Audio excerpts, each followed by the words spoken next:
هذه المرثية مقدمة من الشاعر رائد المسوري تعزية بعد رحيل المرحوم الحاج عبد الحميد عبد الكريم الضمين الذي وافته المنية يوم الثلاث 28/10/2025.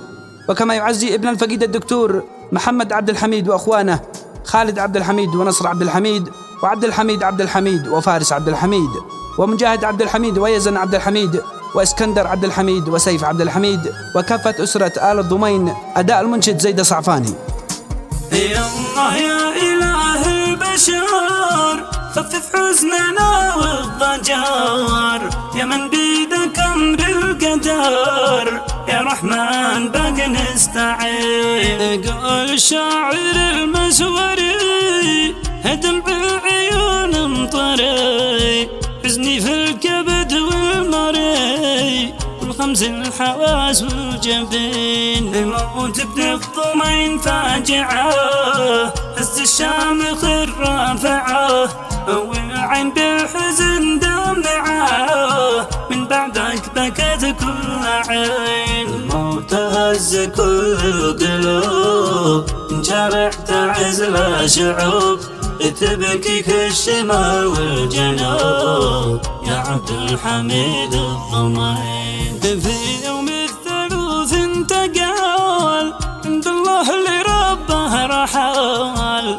جاه الموت جاه الأجال، ومر الموت علينا يقين. بنعلن عليك الحداد في كامل ربوع البلاد، يا خير الرجال الجياد، يا من كنت وافي يمين.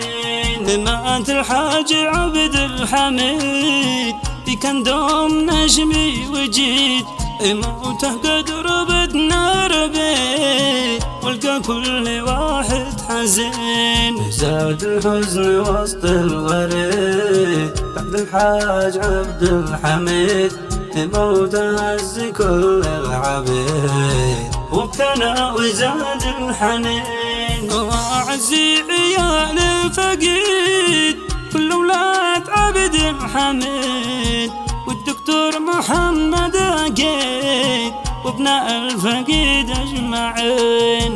الدكتور محمد حسن بعد والدك بيحن، كم دمعة من العين شان، بعد الأب بقلبه حزين. عظم ربنا أجركم يا دكتور بذي صابكم، والله يجلي أحزانكم، يجعلكم من الصابرين. واخوانا حزنهم شديد، خالد واخوته كل جيد، ونصفه وعبد الحميد حطم أجرهم أجمعين. فارس جنب جاهد يزان، واسكندر وسيف كم يحن، فرقت فقيد الوطن الأب الذراع اليمين. يا رب أسألك ترحمه، يا رحمن لا تحرمه،